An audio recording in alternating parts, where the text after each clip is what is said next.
AP Dhillon, Gurdaspur के Harry की नाकामियों से मशहूर गुलकार बनने तक का सफ़र।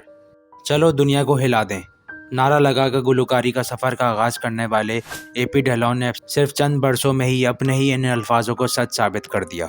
एपी ढिल्लोन, जिनका असली नाम अमृतपाल सिंह है, गुरदासपुर ज़िले के मिलनवाला गांव के रहने वाले हैं। कम ही लोग जानते होंगे कि एपी ढिल्लोन को उनके परिवार और गांव वाले हैरी के नाम से जानते हैं। बचपन से ही गायकी का शौक रखने वाले अमृतपाल सिंह यानी हैरी गायकी के क्षेत्र में आने के महज 4 साल के अंदर उसी मकाम पर पहुंच गए हैं कि आज पूरी दुनिया में उनकी चर्चा हो रही है। 10 जनवरी 1993 को जन्मे एपी ढिल्लोन आज एक लोकप्रिय पॉप गायक हैं। वो साथ में रैपर, संगीतकार, लेखक और निर्माता के रूप में जाने जाते हैं। उनकी लोकप्रियता का अंदाज़ा उनकी आने वाली डॉक्यूमेंट्री सीरीज से लगाया जा सकता है। एपी ढिल्लोन ने भी अपने इंस्टाग्राम अकाउंट पर अपना एक पुराना गाना पोस्ट करके सीरीज़ के बारे में जानकारी साझा की। उन्होंने लिखा कि वीडियो कनाडा जाने से पहले मेरे घर में बिताई गई आखिरी रात की है। हर दिन मेरे जैसे हज़ारों लोग बेहतर भविष्य की उम्मीद में अपने परिवार को छोड़कर विदेश जाते हैं, लेकिन इन लोगों को आगे के संघर्ष और कठिनाइयों को एहसास नहीं है। हम सभी एक ऐसी दुनिया में अपना रास्ता ढूंढने की कोशिश कर रहे हैं जो हमें कभी समझने की कोशिश ही नहीं करती। आप में से कई लोग मेरे संगीत के बारे में जानते हैं, लेकिन कोई भी मेरे बारे में, यहाँ तक पहुँचने की मेरी यात्रा के बारे में नहीं जानता। मेरी ज़िंदगी के बारे में जानने के लिए आप प्राइम वीडियो पे मेरी कहानी देखें। उनका पहला गाना फेक 2019 में रिलीज़ हुआ था। ये एक ऑडियो ओनली गाना था जिसे ज़्यादा लोकप्रियता हासिल नहीं हुई। 2020 में रिलीज़ हुए उनके गाने डेडली ने खूब सुर्खियाँ बटोरी, लेकिन ब्राउन मुंडे ने उनको शोहरत की बुलंदियों पर पहुँचा दिया। उनके कई गाने जैसे इनसेन, मझेल, ब्राउन मुंडे और समर हाई ने UK, Asian and Punjabi chart में जगह बनाई है। एपी ढिल्लोन की गायकी की यात्रा, हालांकि साल 2019 में रिलीज़ हुए गाने फेक को शुरुआत में ज़्यादा सराहा नहीं गया था। दोस्तों, आप लोगों के लिए इतनी इन्फॉर्मेशन कलेक्ट और वीडियोस बनाने में हमारी बहुत मेहनत लगती है। प्लीज़ जाने से पहले वीडियो को लाइक और चैनल को सब्सक्राइब करना ना भूलिएगा। उनके इस गाने को खूब सुना गया और लोकप्रियता मिली। उनका दूसरा गाना फरार भी अच्छा प्रदर्शन नहीं कर पाया, हालांकि उनके एक और गाने डेडली ने उन्होंने कामयाबी की सीढ़ियों पर ज़रूर पहुंचा दिया था। यूके एशियन चार्ट पर 11वीं और यूके पंजाबी चार्ट पर 5वीं नंबर पर पहुंचने वाले ये उनके पहले गाना था, जो यूके चार्ट पर कामयाबी पर पहुंचने के लिए एक नए संगीत बैंड के लिए एक सफलता थी। फिर 2020 में एपी ढिल्लोन का गाना ब्राउन मुंडे रिलीज़ हुआ, जिसने कुछ ही दिनों में एपी ढिल्लोन को एक नई पहचान दे दी। ये गाना हर जगह पर चर्चा का विषय बना हुआ था। गाने को यूट्यूब पर अब तक 80 मिलियन से ज़्यादा बार देखा गया है। इस गाने की लोकप्रियता ने एपी ढिल्लोन को एक नया मकाम दिया और फिर उनका हर गाना धमाल मचा गया। चाहे बहाना हो, तेरे, मझिल या सभी गाने ज़बरदस्त हिट हुए।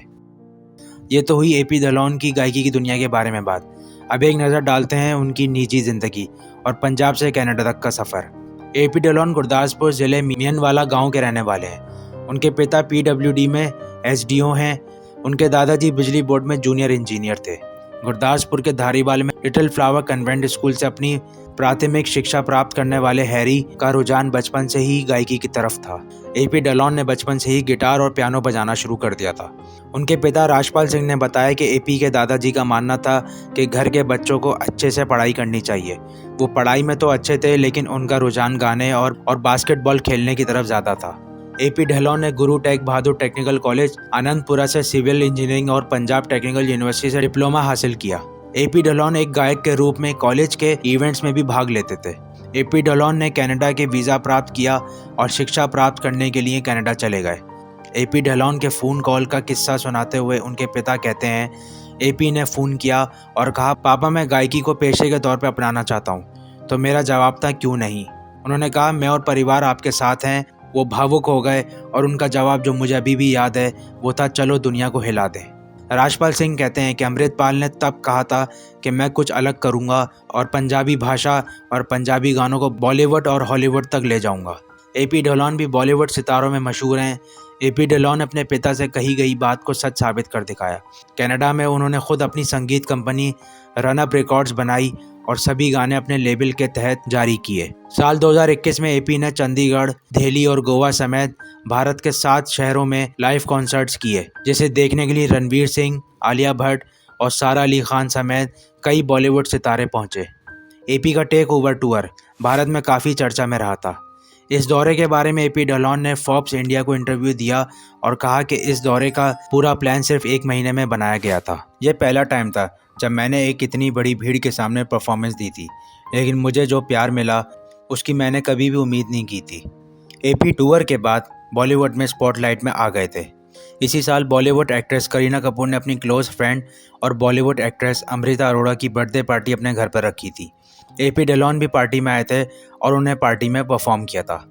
करीना ने अपनी इंस्टाग्राम स्टोरी पर एक पिक्चर शेयर की थी जिसमें लिखा था, एपी ढिल्लोन मेरे घर पर। जनवरी 2022 में फेमस बॉलीवुड प्रोड्यूसर और डायरेक्टर करण जौहर ने दिल्ली में एपी ढिल्लोन का शो होस्ट किया।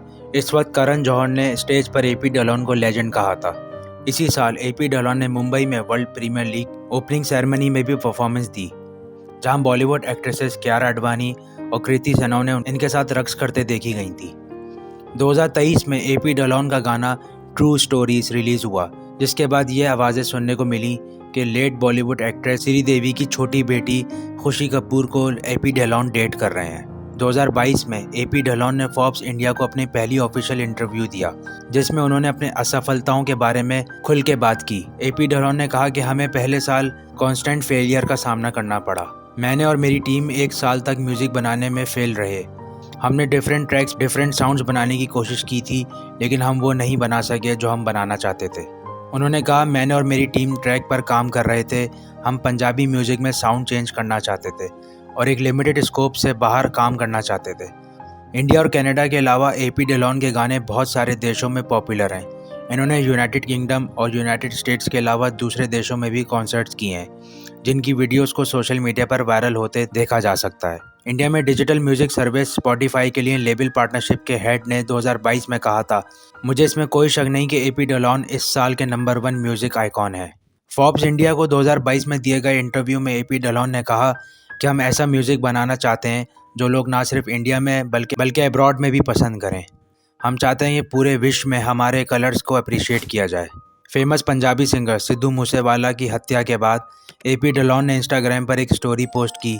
इनमें से बहुत सारे लोग कभी नहीं जानेंगे एक पंजाबी आर्टिस्ट के रूप में आपको पीछे स्टेज पर कितनी प्रॉब्लम्स और डिफ़िकल्टीज़ का सामना करना पड़ता है। हम जैसे लोगों को हमेशा क्रिटिसिज्म, हेटफुल कमेंट्स, धमकियों का सामना करना पड़ता है। इन धमकियों के बावजूद हम वो कर रहे हैं जो हमें पसंद है।